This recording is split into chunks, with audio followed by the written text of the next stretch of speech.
We're in my apartment, Yeah. chilling out. Yeah. The only evidence that we're filming are 2 lights, Yeah. and my cats are hanging out. What's up? So, oh, you itchy boy? Good thing I moved my coffee. So our cats are hanging out. You can see a little thick now over here, like a little sack of flour. So yeah, it's pretty chill vibe. Pretty chill vibe. So yeah, what do you want to start with, the story or the gameplay?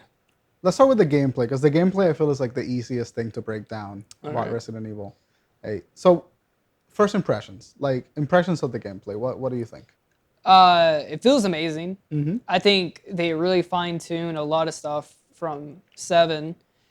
The first thing I can think of is like the box breaking mechanic. Mm-hmm. So instead of like having to go find your knife, because usually I don't have. Once I got to a certain point in the game, I never had my knife in my like quick Shortcuts? my hotbar. Yeah. I would have to go to my inventory, go equip it from my inventory, and then break a box like that because I already had like 6 guns everywhere else. Right. But they added this nice little feature now, which is just like a quality of life pretty much, of where you just go up to a box and it says break, and Ethan will just immediately like break a box. Pull out the knife. Which yeah, I love yeah. that. I was like, holy shit, they did That was such a. I got so traumatized by that from Resident Evil 4, because I've been playing Resident Evil since 4, and in every other Resident Evil that's not a mechanic. That is the first time that it's shown up ever. Yeah. So I am traumatized to have the knife on my hotbar at any given time. It didn't even occur to me that I could take my knife out of the hotbar. Really, Like, it's always just it's at the top one every single time, and no matter what gun I had, I would change out the less used gun. I wouldn't even touch the knife. I wouldn't use the knife for like 3 hours. Wouldn't fucking move it. It's glued there. It had to stay there. Yeah. Yeah. In fact, I got a new gun. Like near the end of the game, when I met Heisenberg, I got a new gun, and I didn't have space for it, and I took out another gun. I like took out the knife, put it in the inventory, put the gun there, and then was like, ugh, and then put the knife back because it felt so wrong. That's insane. Yeah, no, it's crazy. Insane. I never pulled out the knife on a shortcut. I pulled out the knife maybe twice. How often? Yeah, so you just never used it. Never used it. No, once I got the handgun, I just putting out blammers. I kept thinking in the game, I'm like, when am I gonna have to run out of so much ammo that I'm gonna start using a knife? I actually ran out of ammo. Really? Near the end. What part? Wait, let me guess. Like Heisenberg's lair. Yeah. Wait, the factory or the lair? Both. So here's what happened. We'll get into like specifics in a second, but here's what happened. I was streaming it. Yeah. And I had a knife-only button that is worth like 1,000 points on my stream channel. And I was streaming it, and there was a part where there's like 600 werewolves that come at you. And I thought that you had to clean them out. I thought you had to beat them before you could move on. It's like right before you get to the factory. And I spent all of my handgun and bullets. I spent all of my shotgun ammo. And I think I spent like half of my sniper bullets just cleaning them out when you get into Heisenberg's pit. Yeah. Which you can totally just leg it through. Like, you don't need to kill anything. You can just fucking leg it. And I took out all of the werewolves, fucking meticulously one by one, hit him with the shotgun. I could have just went through that whole area. Pipe bombs. You too? You could have seen like the gears turning in my head. I was like, I didn't have to kill 45. No, there's probably more than 45. No, that was like 60 of them. Yeah. There were like so fucking many. Yeah, I killed. That was probably the scariest part of the game for me.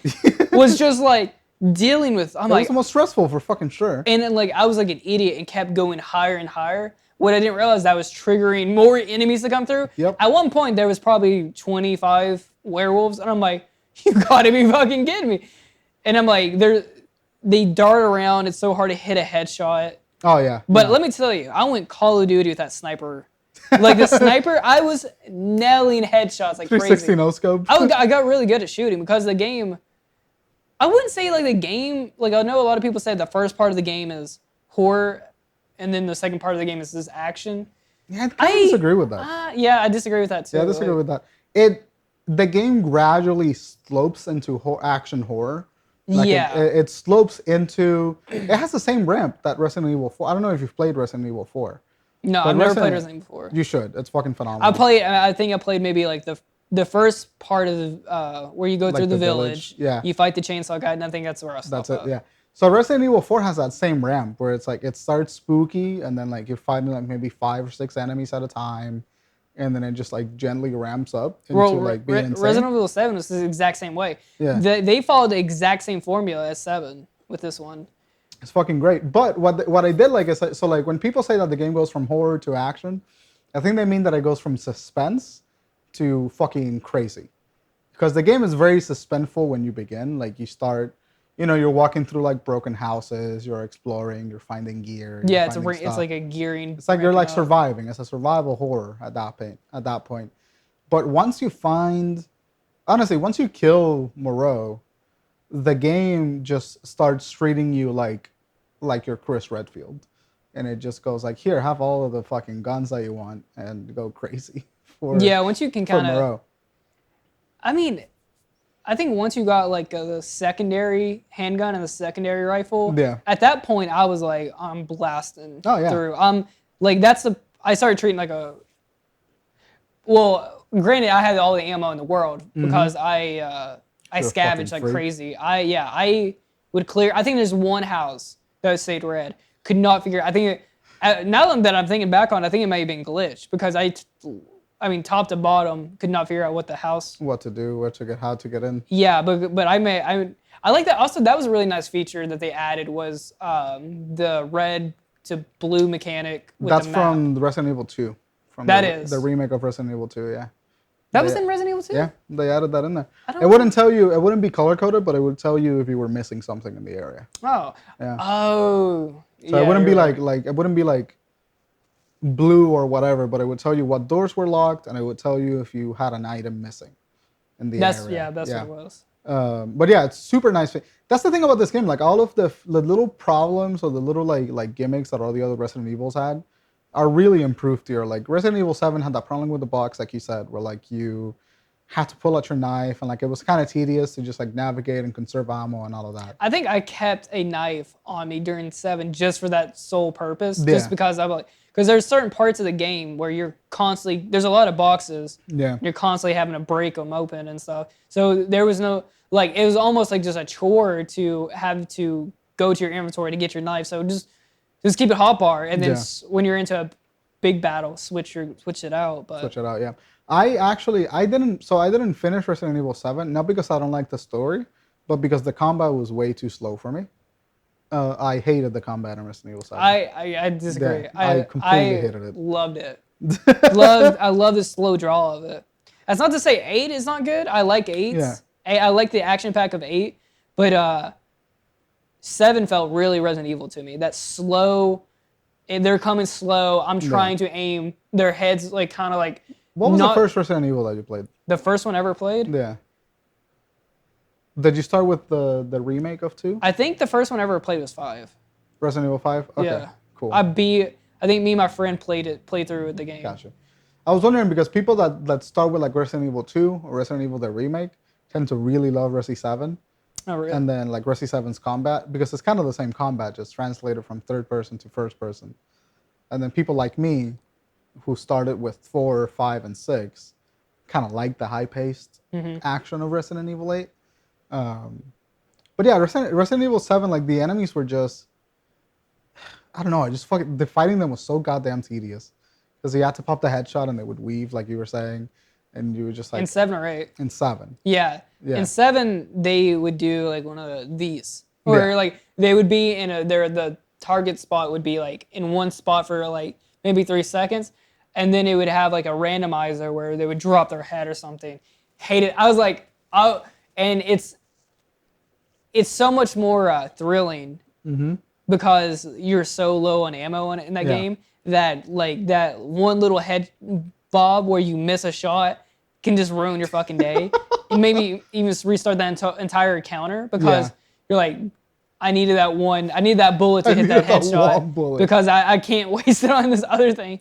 That's exactly what I had such a hard. That's why I had such a hard time with Resident Evil 7, because if I missed 2 shots, I was fucked for that whole fight. Yeah. I miss shots a lot. I'm not good at games, and so I miss shots a lot. Resident Evil is a perfect game for like someone like me that will meticulously scavenge Yeah. through every nook and cranny to find everything.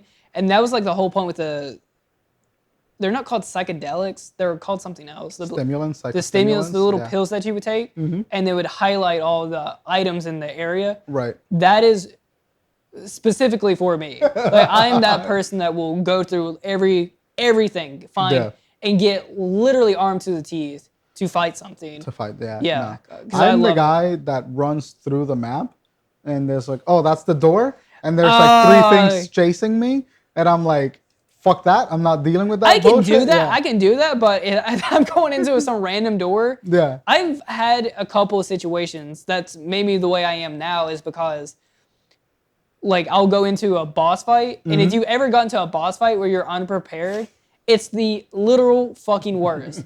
And you trying to claw and dig your way to fucking killing something without having like so much ammo.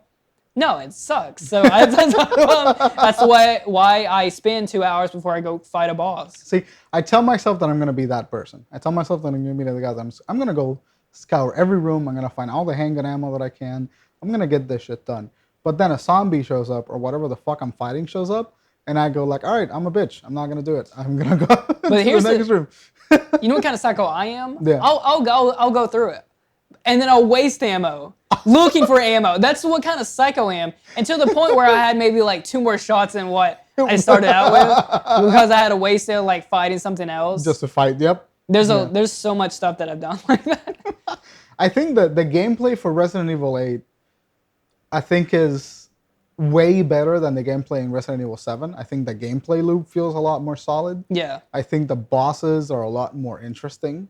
Yes. I think the narrative behind those bosses is significantly better than it is in Resident 7. I also felt like, you know, you had the vampires and then you had the werewolves. You had like 2 enemy types. It adds a little bit of variety on the enemies that Resident Evil 7 didn't have, because in Resident Evil 7 it was just the mold. Yeah. And then like the Baker family. Which I didn't love because I got kind of bored of the mold because they all look kind of the same until the 4-legged one started walking around. Blobby thing coming at you. And it was like they were scary like the first 4 times I ran into them, and then they were just annoying. Yeah, I'm like, okay, this thing's like, blocking this hallway. Right. Let me juke it real quick. Like break his kneecaps, like, and he's like, oh, and I'm like, psych. I've done so many of those numbers where I would I went like this way, and then I jerk this way, and then those things are stupid. They look like melted Hershey Kisses, just like stacked together. Yeah. Fucking melted them. I will say though, and so we will stop talking about Resident Evil 7. I will my final note on Resident Evil 7. The Margaret fight is one of the scariest boss fights I've ever had, and I loved it. Dude, there was a part in where she was there was a hole in the ceiling, and I like got away from her, right? And I was like getting ammo and shit. Right. Because I was stocking up ammo. I was like, well, damn, look at all this free ammo the game's giving. Let me stock up. And so and then I was like, where is she? Dude, I looked up and her head is like this. And it was I guess it was like glitched or something. Yeah. But she was like coming through the wall. I jumped like this high off the couch. I was literally sitting like stationary and then this high. It scared the shit out of me. But I never had like, nothing ever really scared me in 8 the way like that did. I had like, early in the game, I had a couple of jump scares because I was still trying to understand like, a lot of the like what was going on, but once I kind of got comfortable, probably like 5 hours in, I don't think I got scared anymore. Yeah. It wasn't in the main game, but when I played the Maiden demo, when you get up, so if you played the Maiden demo on the PS5, if you start down in the catacombs and you work yourself up, which is opposite from if you play the game, you start in the top and you go down. Yeah. But it's in reverse in the Maiden demo, and once you get to the top of the stairs and you see the chandelier and everything, once you start coming down those stairs, you can hear it just because the game is so dead silent for so long. And then once you kind of get down to the bottom of the stairs, you hear one of the daughters say something like, "We're watching you." Scared the piss out of me. I was like, because they don't show up. It's just you just hear an audio version of it, and you're like, "What? Where the fuck is?" Yeah, because I was starting to panic because I couldn't. That's like the one thing when I can hear something I can't see it. Yeah. I don't know what way it's coming from, and it freaks me out. I will say Lady Dimitrescu's castle, like that first portion of the game, it's only like 2 hours of the game, but it was like easily the scariest part of the game. I think that was the strongest part, and Yeah. almost like I dare to say that should have been the last part of the game. I like the way they built her up and marketed her. Yeah. I get she was like fan favorite, which I will say my fan favorite now is definitely the Duke. Dude, the Duke the Duke kills it. Yeah. Love the Duke's Duke. the shit. Duke, bro, he's Duke. He's the ski. He's definitely the ski. The ski? The broski, bro. The broski. He's definitely the ski. But Dimitrescu, the way I just the way she was and way she presented herself. Yeah. I don't think she should have been the tutorial. I think she should have been like the last final thing She to should have been go like, through. I wish Heisenberg had the same Mr. X quality that she did. You know, like she would chase you into every room kind of that you were in. While you're running through the castle, she has the Resident Evil 2 effect where you're running through the station trying to solve puzzles. Yeah. She has that type of gameplay, which from a gameplay design, I understand why they did that, because they want to like, you've played the other Resident Evil games, they want to drop you into like familiar territory before they put you into the insanity that is the last half of the game. Because the game goes off the fucking rails in terms of like absurdity. Like it goes fucking crazy. Yeah. So it makes sense that they put her at the beginning to like establish that sense of like you're playing a Resident Evil game and then boil the water so that the last bit of the game feels correct to you. Yeah. But I agree. I think she was the strongest part of the game. And I hope that she would have been last. I wonder if that would change the gameplay dynamic a lot. Because probably from going ramped up to like slowed down. Yeah. That would have been interesting because what made the bosses really unique and what really made me like it a lot, it was just each boss was a different type of level. Right. So you had Dimitrescu is where you're pretty much hiding, or you're searching and you're pretty much like running away from her. Yeah, it's like your classic Resident Evil experience. Yeah, and then you had Benevento, which it's also problem solving and running away. There's no weapons or anything. Right. Heisenberg was definitely gun and run. Yeah. And then Moreau was like an in between. Moreau was like puzzle boss. Moreau was mainly just a boss fight. Yeah, like he didn't introduce anything special, but it was really fun. I really liked that area. Yeah. The swamp was really fun. Yeah. But I agree. I like that like every one of the four lords kind of had their own like mini genre swap. They're all horror, but like you said, Dimitrescu was all about like running and hiding. The puzzle solving for the Benevento house was fantastic. Yeah. I love that portion of it. I do feel like the Dimitrescu's castle was like the strongest part of the game gameplay wise. Where I was actually terrified and scared was in Beneviento's house. Because it was that big fucking giant baby, bro. It really didn't bother me. That giant baby, it was so... There was something about the way that it cried and the way that it was like walking toward... When I first saw it, I was running down a dark alleyway when they presented. And you know me, I'm not fucking looking around for shit. That's exactly your problem. I'm legging it into the room. And when I saw the baby, he was like right here. I think I have played so many video games in my day that I can just tell the pacing and then just build up that something is happening, and I can almost even guess what's going to be like showing up. I don't know. Maybe it's because that's like my own fault because I've just I've been so exposed to kind of almost not like tropes, but I can just predict a lot of. Yeah, I mean they have their own language, like they have their own grammar. Yeah, you know, I can see that. I don't play a lot of horror games. Like I love horror games, but I watch people play them. I don't play a lot of them. Right. So this being like the first like real horror game that I like really sat down to like play on my own was like such a cool experience. It was fun. I think this game's a great like introduction to horror games. Yeah. It's a good balance between it's not too scary. You're not like panicking over ammo or anything. Mm-hmm. You have the tools to kill the thing in front of you. Yeah. Chris's like level is super fun to play, and I would even dare to say that could be its own game. Right. Because it's like a little too action packed for like the slower paced.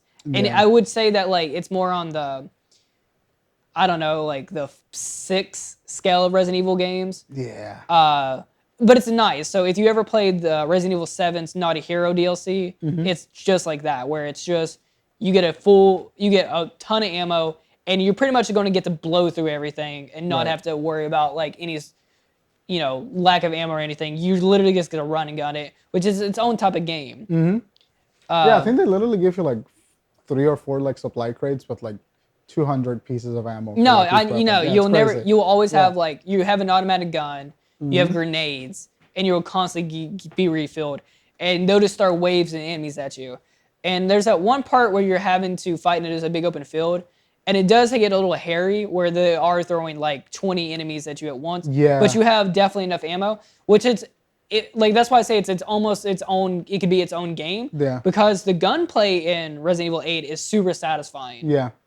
And then that whole level where it's a little bit more of a panic, but you're equipped for it. Mm-hmm. But you're well equipped, but you're well overwhelmed too. Right. So it's a nice balance that I would say that I think Resident Evil 9 is going to be that. I think so too. I think Resident Evil 9 is going to be a lot of the runny, shooty, like overwhelming, like you get overwhelmed by enemies, but you're also going to be, I feel like you're either going to play as Rose or Chris. I think it's gonna go between them. I think what we're gonna get is we're pretty much getting a almost reboot of Resident Evil 5. Yeah. I think we're gonna, instead of like Chris and Sheba. Wait, Shiva. Yeah, it was Shiva. Yeah, instead of getting those two, I think we're gonna get Ethan's daughter, Rose, Chris. and then we're gonna get Chris. And I think they're gonna be like a duo. That'd be pretty, dude. Co-op Resident Evil. That sounds fucking sick. Because like I know like the next game, to get into spoiler territory, the next game will be in Africa. Well, it's gonna be in a couple of different places, but I think it's gonna end up in Africa. Because that's where the corporation Umbrella. That's where Umbrella was founded. Yeah. It's in Africa.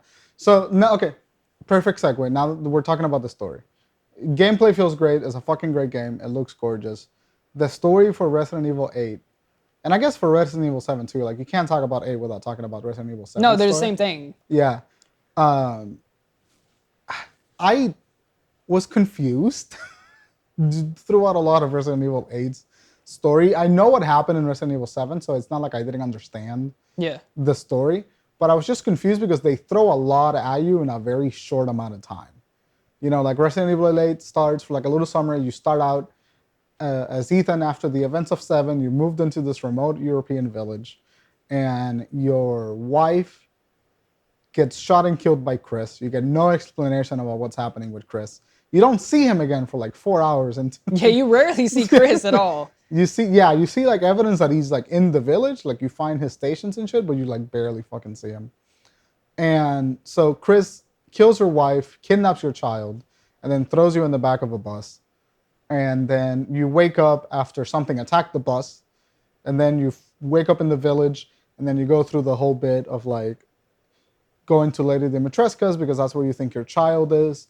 And then the Duke, you actually find a flask, and then the flask has the head of your child. Yeah. Which seems insane to me that they went with dismembering a fucking child. Yeah, they went right into the gun. Yeah, it's like, right how do we get Ethan to go fight all the different houses? Yeah. Let's cut up his child into different pieces. And put him in flask somewhere. I would have been broken if I would have seen my head, my child's head in like a flask, and be like, oh, well, that's the end of the game right there.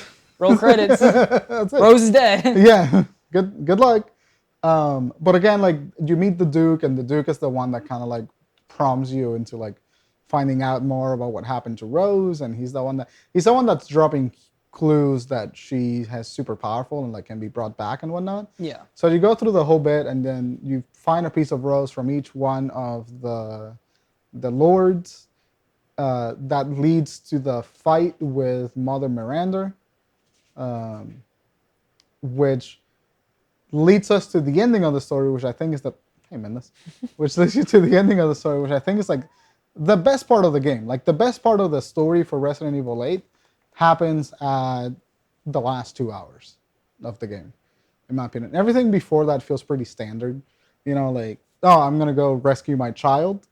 And Ethan doesn't really interact with anybody. Like the only interaction that he has is Luisa, the lady that dies because she shot her dad in the beginning. That's like the only. But yeah, she's the only one that he really interacts with. throughout the game. So Ethan is just kind of like, apart from the Duke, he doesn't really talk to anybody. So the story is not really well explained right until the last 2 hours. Because like, why did they kidnap Rose? You don't know. You just know that you have to go get Rose.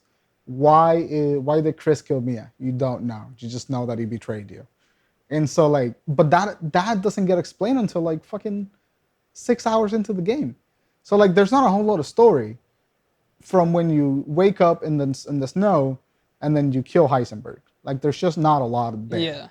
The only thing that you know is that Mother Miranda controls them, and that they're looking to kill you, and then for some reason they know your name. That is it. Which I kind of hated that, like, because I didn't.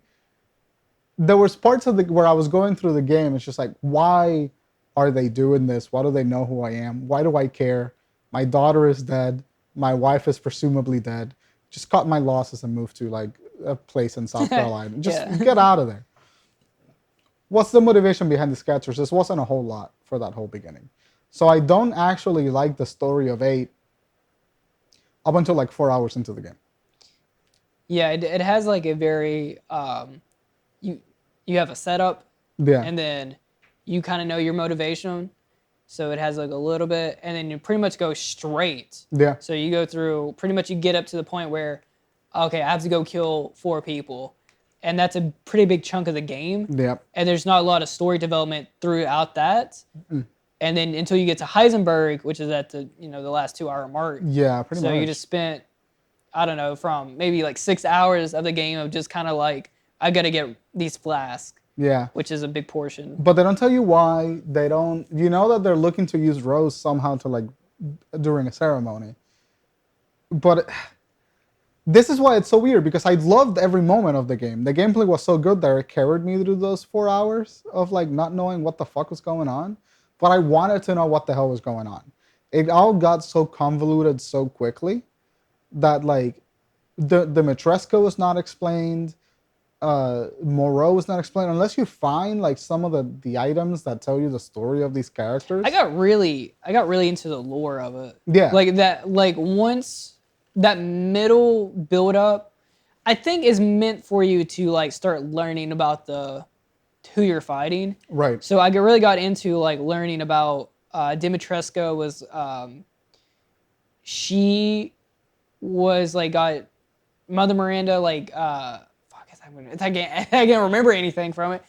She was like in the 16th century or 17th century, something like that. 18th. I think it was where so Mother Miranda was born during the Spanish flu. Yeah.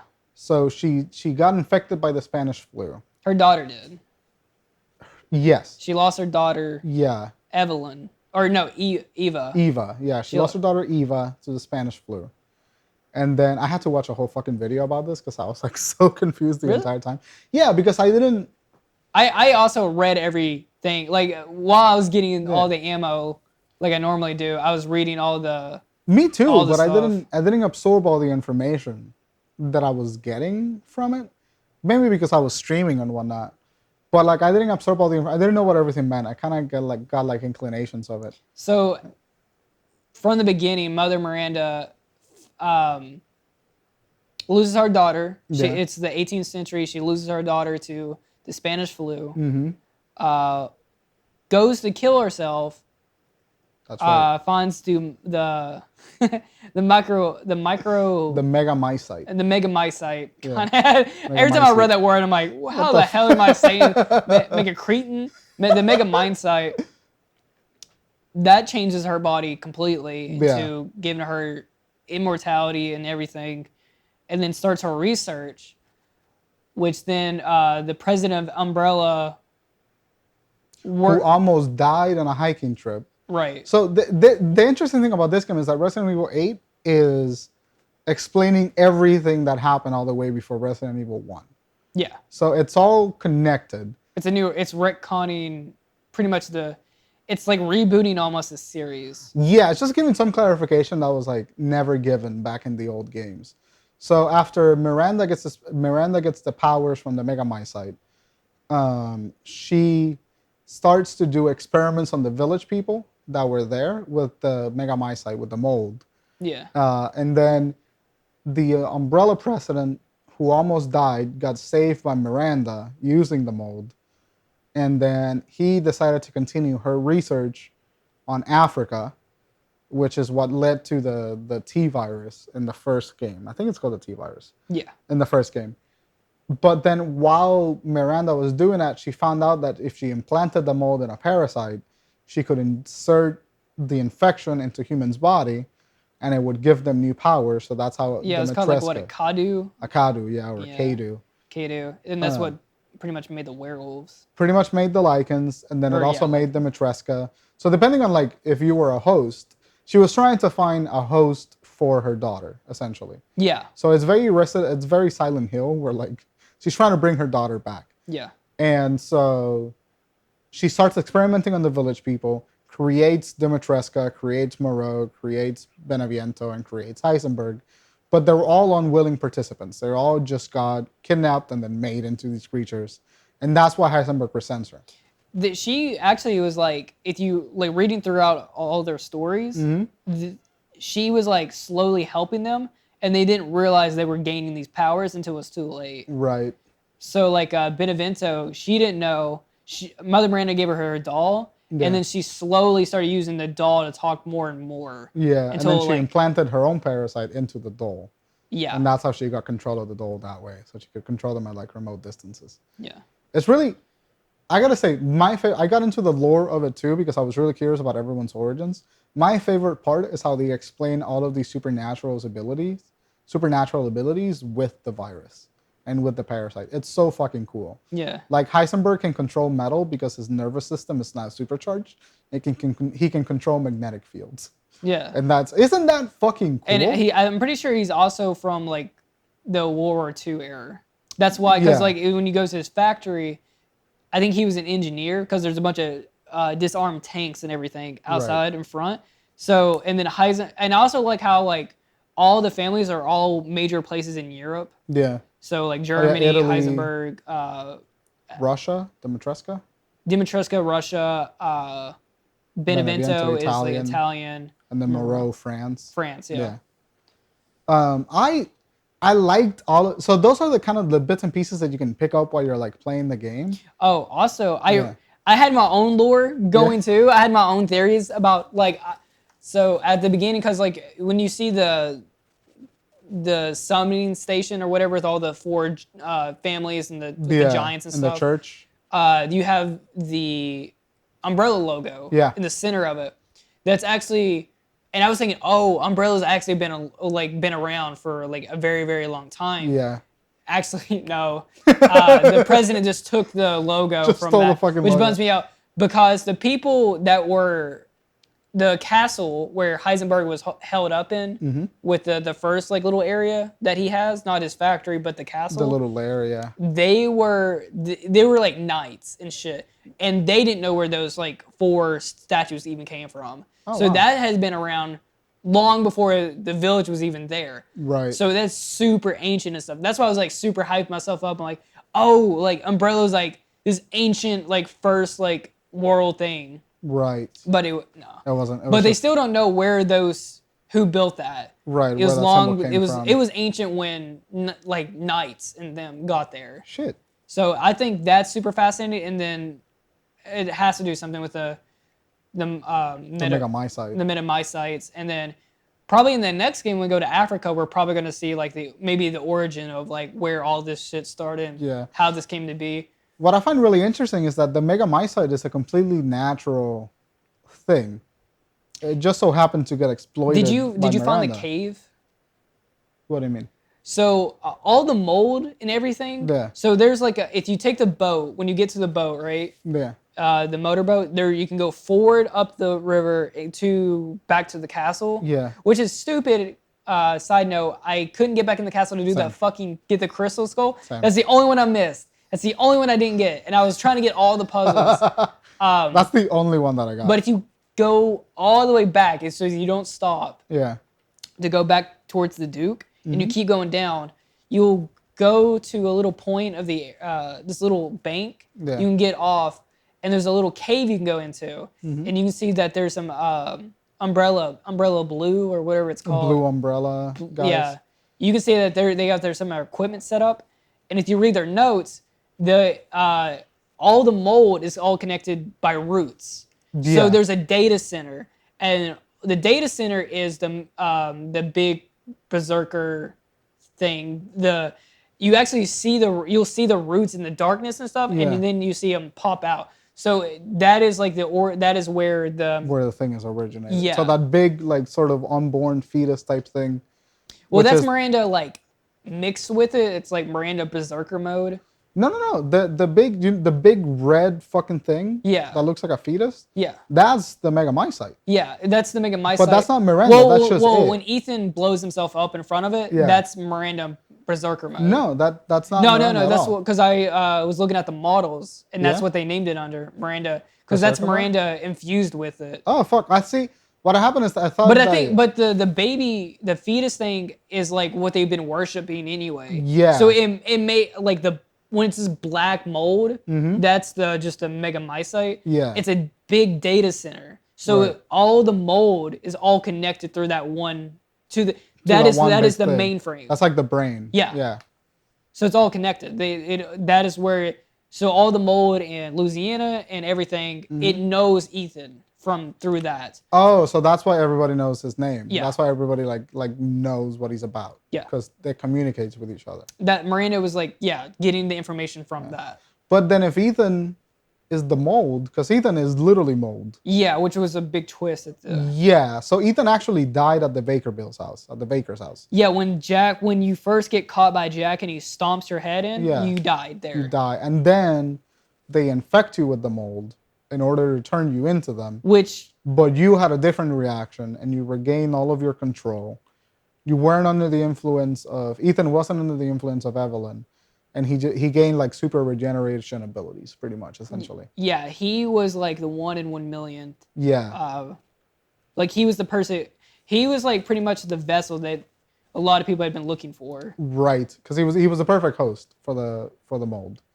Yeah. And then so we find that out in Resident Evil 8 at the end when Miranda rips out Ethan's heart, and he still wakes back up again. Yeah. Ethan's been through it, man.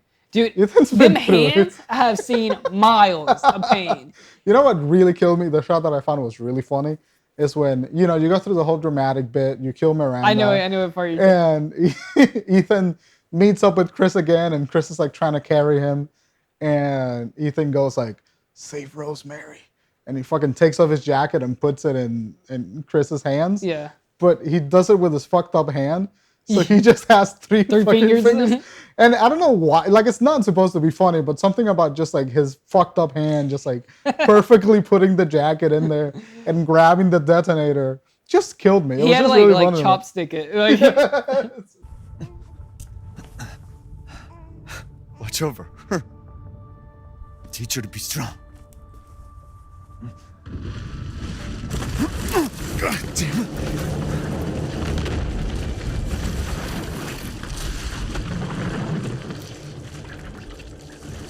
Goodbye, Rosemary.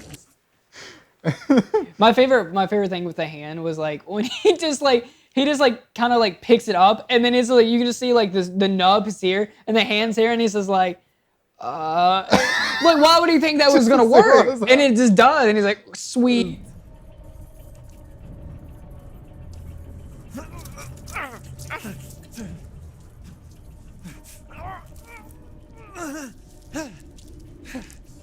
It's just like good. He like pulls some antibiotic on it and just like. Oh, I'm whatever. glad though that they did explain that, because I was so confused Yeah, me in too. 7 when they just stapled his hand back together. I was like, that doesn't work. What do you mean they just stapled it back? And then I kept saying, oh dude, I irritated my girlfriend so Yeah. much because just throughout the rest of the game, because they stapled his hand back, I just kept singing, "Be my Frankenstein," and dude, slowly. I could just see like everything unwinding in her head. Yeah. She's like, stop saying it. Jesus. Because I played for 8 hours, just kept saying, She's "Be fucking mine." going crazy. We'd be like, "Be mine." We keep going back to 7. I really like 7. Well, the thing about like the history of 8 is so related to 7 because it's a direct continuation. yeah, of it. they inject, like they So- want to make sure that you knew the story. Yeah. Because something really nice about 8 is that they had a small movie that you had the option of watching. Yeah. Of just a big recap of 7. Right. Which is, I think more Which games I appreciate. Yeah, I think 'cause more I games should needed do it. that. Just a big refresher. Though I mean I played 7 right before I played 8, so Yeah. I didn't really need it. But went ahead and watched it anyway. Yeah, Just to because make it's a sure. great little recap. They kind of tells you what they want you to focus on. Yeah. I do feel like apart from the like big 4-hour chunk of time where like nothing really was being delivered to you as an audience, you were just kind of going through the motions of killing everybody because they gave you the motivation that you just have to find Rose. Apart from that little forced segment, once you find out all of the information, I think the story is super interesting because it like links back to like everything that we, like I said, it links back to everything we've seen before. And it also explains some of the little mysteries that are in the other Resident Evil games, like why can the Ganado in Resident Evil 4 like maintain some intelligence versus like others cannot? Why are there some specimens that are more intelligent than others or have better powers than others? And it kind of depends on like how the mold affects your genealogy.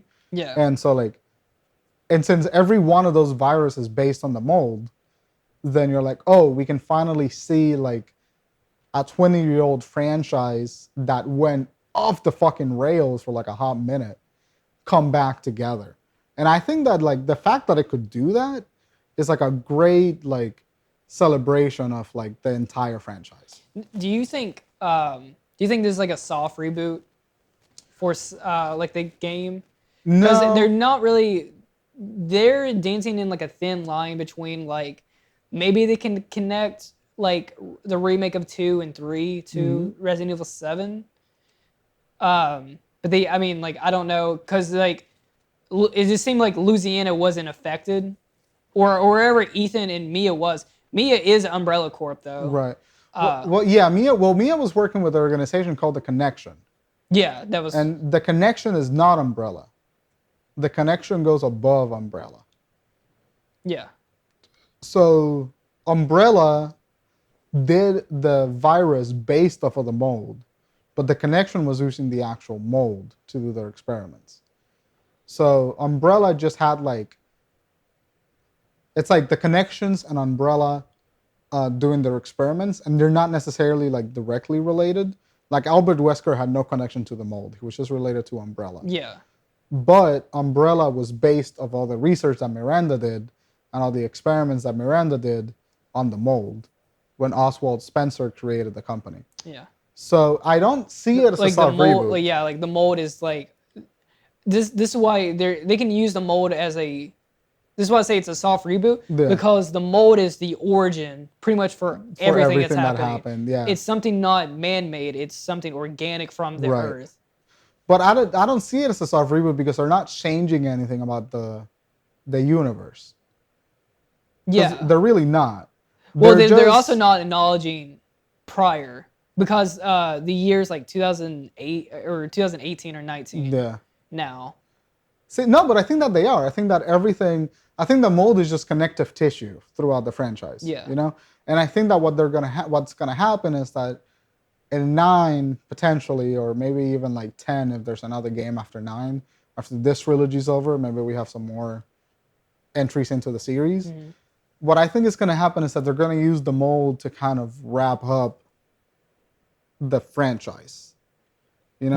I mean, yeah, that could be. So like, I don't think it's a sort of reboot. I think it's a way to tie the loose ends because the series went so off the rails with 4, 5, and 6 Yeah. that I think putting the mold in there narratively lets them pull it back so that it's not so crazy. But I don't think it's a soft reboot. I just think it's a way for them to let us theorize about why everything that happened in the past, and then like put a nice little bow on top of it. I almost wish they was kind of not even had Chris in the game and just let it be in its own little universe. Right. Like just have these whole new set of characters. Because I really liked Ethan. Yeah, Ethan me was too. cool. I hated that they never showed his face though. I don't Yeah. know why they. I think They they were so should have adamant like. about it. I think they either could have like right at the end of the game when he's given like his jacket to Rosemary and stuff.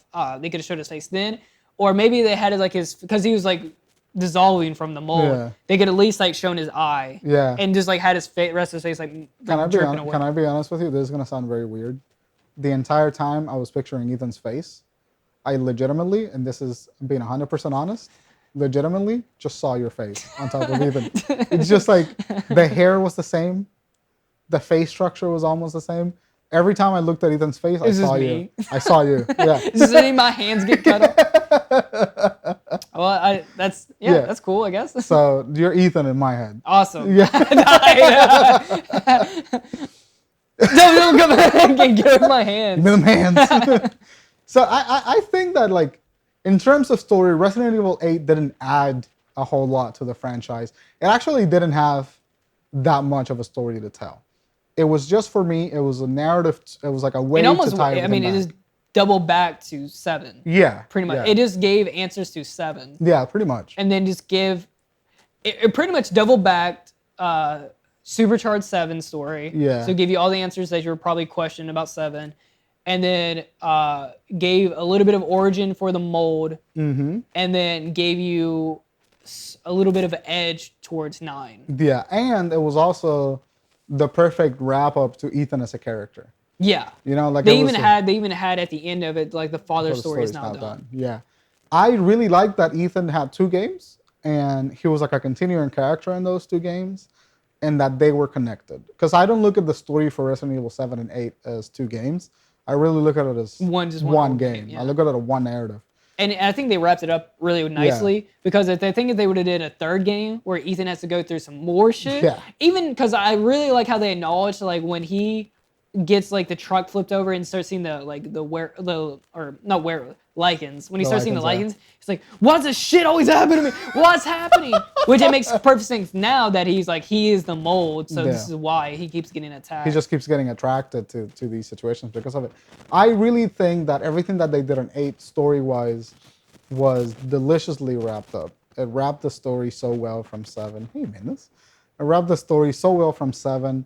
It concluded Ethan in a way that was like I have no hang-ups. Like there's nothing that they did with Ethan that I thought was wrong or anything like that. No, like, I think they just handled it so well. Yeah. It's a really great. I personally, I think Resident Evil 8 is my favorite in the franchise in terms of story because it did everything that it needed to do so well. And in terms of gameplay, it's like my second favorite. Second to Resident Evil 4. Okay. That's like kind of like my like if I were to give Resident Evil 8 a rating, I would give it an 8 out of 10, and I give it an 8 for Resident Evil 8. Yeah, give it a Village out of 10. I give it a 5. That's a V in Roman numeral for Village. I love Resident Evil 8. I think it deserves every accolade. I'm not gonna stretch that. I'm gonna stretch that to a 9. Because I completely agree with it. Yeah, I'm gonna stretch that to a 9. It was, I mean, I was throughout the game thoroughly impressed. Yeah, same. With gameplay and story wise, I think it was hitting every mark. Yep. Which is very hard for a horror game to hit all those marks for me. Yep. I think this game did an excellent thing. I think it's a good blend of horror and action, and I think they really knocked it out of the park. Absolutely, I totally agree with that. I have nothing but good things to say about the game. Yeah. Except for that 2 to 3 hour chunk where nothing of narrative worth is happening. And that's just like a lot of like digging and then just forward action. But I mean, yeah. And that happens a lot in video games because you have to have some amount of. It's a 13-hour. I finished in 13 hours. Yeah, that's about mine. Video games like this is like 13-hour movies. Yeah. They're just interactive. I love them. I love them so much. Yeah. I had a really good time with Resident Evil 8. One of the best ones. And it wasn't too long either. It wasn't drawn out or anything like that. Yeah. It was a perfect amount of time. The pacing was excellent. Yeah. Everything that happened when it should have happened. Resident Evil games can do that a lot because they're meant to be replayed. Yeah. So there's no need for this fluff. Right. Just get straight to the point. And I think the game, went smoothly. Yeah. There was no I can't believe I'm going through this area or like. Even the backtracking.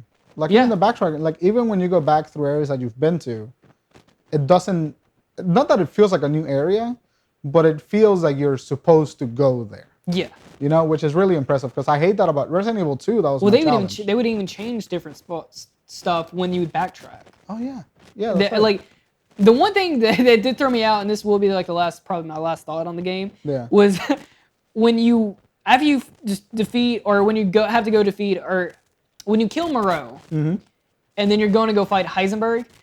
Heisenberg somehow constructed giant metal signs everywhere throughout the thing. And I guess because he has metal power. He can just control But I metal, just came, I just came back and I'm like, there's fucking towers everywhere. He just been laying. He was like, I just got back. Like, what? How do you well, do yeah. that? Well, I was like, what is this? Probably like maybe 20 minutes. I was killing Moreau, letting the water out of the dam. What is this? He saw that you were killing Moreau and you're just like, ooh, let me. It's like, fucking-" yeah. I was like Heisenberg. What's with the theatrics? But yeah. Let me put on a little show. I genuinely love when a game goes from like being very naturally paced in the story to being fucking absurd. And by the time that you get to Heisenberg, the game story still makes complete sense in the universe, but everything that you're doing is insanely dumb. Like fighting the jet plane guy, the propeller guy. Yeah. What the fuck was You do that? not want to nose in that hole. Shut up, you freak! And it's like, oh, okay, fuck. Like, but it all made sense. I loved it very much. I like that the Resident Evil team is kind of experimenting and going deeper and deeper into like the franchise could be. And I'm excited to see 9 because I have some theories that Rose is going to be what ultimately ends the parasites or like the viruses. Yeah, because she is the perfect inhabitant. Because even that one, the security guy was like joking around calling her Evelyn, yeah. and it pissed her off. Yeah. Because she is like because she can control the mold. The mold, yeah. And She's she like can- the embodiment of it. So. And I can go on a limb and probably say in 9 she's going to sacrifice herself to Yeah. kill the mold. I think so. I think that's what's going to happen. And Chris is going to have a whole breakdown about it and maybe become an alcoholic again. Probably. Yes. So Before we go, I really thought Leon was going to show up at the end of. that would have been sick. I 8 would have or lost my something. goddamn mind. I really was like, Yeah. oh, they're going to definitely do a twist. That would have been. Oh fuck! That would have been super great. If Leon showed Because up then at they the could have end. done like the remake of 4 Yeah, and everything. But Leon is probably going to be in. I would have to guess Leon's going to be in 9. I think so. You can't have Chris, or at least Claire is going to show up in 9. I think it's gonna be Leon. I think. Well, maybe all of them show up. Yeah, I mean- But I think Leon is a fan favorite. Leon has to show up Yeah. at some point. Could you imagine playing as Leon in Resident He's Evil? got a buzz cut. Yeah. The people who so pissed. They made Chris really wide and they just give Leon a buzz cut. But I think we can stop right there. Yeah, I think that's good. That's it. Resident Evil 8. Play it if you haven't. I'll put a link to me streaming most of the game if you want to watch it. Yeah. But other than that, man, Resident Evil 8, fantastic. 9 out of 10. It might be Go called check it out. 8, but it was definitely a 9. I'm fading to black right there. Fade to black.